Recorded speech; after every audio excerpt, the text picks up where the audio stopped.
D'abord, nous avons des cours de ce que nous appelons orientation sociale. C'est des cours qui durent 5 semaines. Vous êtes roumain, je crois, c'est ça. Nous donnons ces cours en langue roumaine. Parce que ce n'est pas des cours de langue, c'est des cours sur la Belgique. Alors, c'est quoi ce que vous allez apprendre? Quels sont vos droits et vos devoirs? Comment fonctionne le système de la sécurité sociale? Comment fonctionne le système de santé? Tout ce qui touche au travail. Vos droits comme employeur, comme salarié, etc. C'est vraiment un cours sur la Belgique. L'idée, le concept, c'est qu'après ces 5 semaines, vous compreniez mieux comment marchent les choses. Bon, vous avez déjà un certain temps ici en Belgique, vous savez déjà beaucoup, mais vous allez certainement apprendre beaucoup de choses qui vous seront très utiles. Parce que nous, c'est surtout, ces cours-là, il y a aussi un peu d'histoire de la Belgique, mais c'est surtout très pratique. Nous, l'idée, c'est qu'après ces 5 semaines, vous sachiez beaucoup mieux vous débrouiller sur Belgique. C'est pourquoi nous donnons beaucoup de langues, parce que nous voulons que tout le monde comprenne bien. Donc nous avons roumain, bulgare, espagnol, arabe. En roumain, normalement, puisque nous savons que la communauté roumaine à Bruxelles, souvent, elle travaille déjà, souvent. Et nous savons que pour les gens qui travaillent tous les jours, aller à la classe, c'est difficile. C'est 2 fois par semaine le soir. Donc c'est 10 cours seulement. Et vous avez la moitié du certificat, la moitié seulement, parce que vous aurez l'orientation sociale. Ok? Alors vient la deuxième partie. Ça c'est la plus longue, la plus difficile. C'est apprendre le néerlandais, le flamand. Thomas de Migration Policy Group, on va interroger 2 invités. À ma droite, c'est Madame Anne Morelli, prof d'histoire et spécialiste dans l'histoire de l'immigration en Belgique, et Monsieur Simon Blackley, qui est expert en communication. On voulait, avec ces débats, trouver des personnes qui sont venues en Belgique et pour une raison ou une autre, ils ont décidé de devenir actives politiquement et savoir pourquoi ils ont fait ça, comment ils ont fait ça. Et donc pour peut-être mieux comprendre la salle, ce serait intéressant de savoir combien d'entre vous ont déjà voté dans une élection en Belgique. Donc levez la main si vous avez déjà voté dans une élection. Non? Pas encore. Ok. Combien d'entre vous ont la nationalité belge? Ok. Encore mixte? Ok, levez la main si vous êtes en Belgique depuis au moins 1 an. Un an, juste 1 an. Ok? Ok, et continuez à garder la main levée si c'est 5 ans. On a chacun notre propre parcours, des fois très long, des fois très court.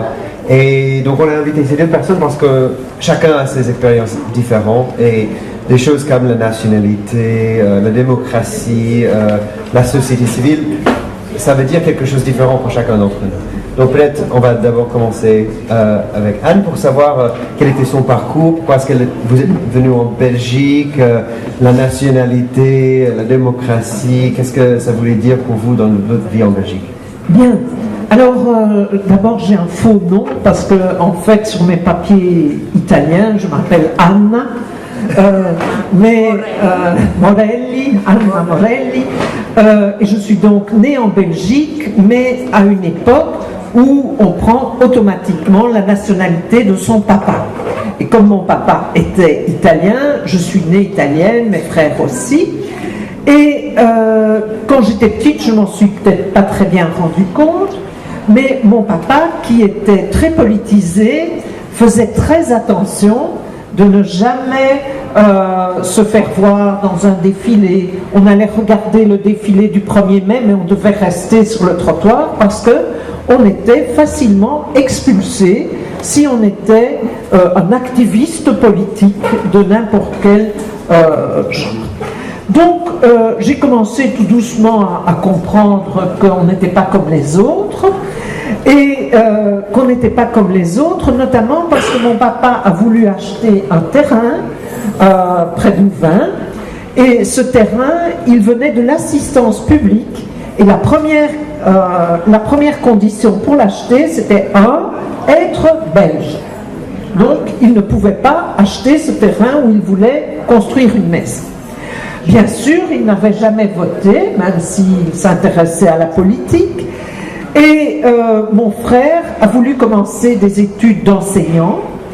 Et là, on lui a tout de suite dit, si vous êtes étranger, vous ne pourrez pas devenir enseignant. Vous pouvez faire les études pour être instituteur, ou il voulait devenir régent en mathématiques, mais il faudra faire une naturalisation.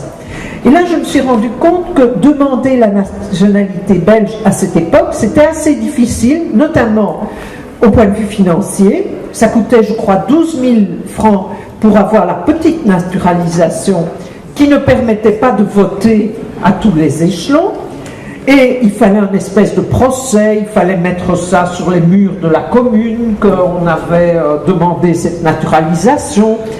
Et 12 000 francs, c'était beaucoup d'argent parce qu'il me semble que ma maman gagnait 4 000 francs. Donc 3 mois de travail pour payer la naturalisation, petite naturalisation. Néanmoins, comme mon frère voulait devenir professeur de mathématiques, on s'est résolu à ce qu'il devienne belge. Et là, j'ai compris que dans la famille, ça faisait un problème.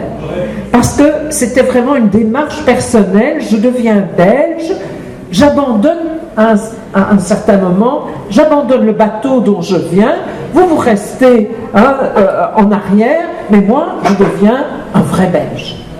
Et quand mon frère est revenu de la maison communale en disant tout fier, j'ai fait tous les papiers, etc., mon père a dit, maintenant tu vas me traiter de sale macaroni. Parce qu'il avait l'impression que mon frère avait voulu se détacher du reste de la famille. Et donc, lorsqu'il y a eu des mouvements pour la naturalisation plus facile pour les étrangers, moi j'ai été très enthousiaste, il y avait des gens qui se trouvent ici, j'ai été très enthousiaste à participer à ce mouvement qui proposait d'avoir la nationalité belge automatique après 5 ans de séjour en Belgique. Moi j'étais née en Belgique, mais je n'avais pas la nationalité belge, et ça m'empêchait de faire toute une série de choses, pas seulement le droit de vote, mais aussi certains métiers, etc. Donc, j'ai participé avec d'autres ici à ces mouvements. Alors, je suis anglais, je suis né à Londres, et pendant 15 ans avant de déménager ici en 2004, j'ai vécu dans un petit village dans le Yorkshire, en Angleterre, dans la campagne de 150 personnes. Et là, il y avait une famille qui a vécu dans ce village 3 générations, et ils étaient toujours considérés comme nouveaux arrivés. Donc, petite histoire. Alors, première fois de ma vie, à 17 ans que j'ai voté, c'était pour pousser l'Angleterre, la Grande-Bretagne, dans la communauté européenne. J'ai voté ça parce que j'ai jamais compris, et je ne comprends pas même aujourd'hui, pourquoi on peut mettre une ligne sur la terre et dire à certaines personnes, vous devez rester à ce côté-là, et moi je reste à ce côté-ci. Donc, je suis européen par conviction. J'ai tombé amoureux d'une Française qui habite ma femme maintenant à Bruxelles, et je suis arrivé avec mon fils de 16 ans en 2004. Et j'ai l'intérêt d'avoir la nationalité belge afin que vous, les Belges, pouvez plus vous débarrasser de... Ils sont aussi en formation, donc ils suivent des cours de français, l'alphabétisation. Ok. Donc, ici, là, pour présenter la nationalité belge, vous devez avoir 5 ans quand vous avez eu, on le sait.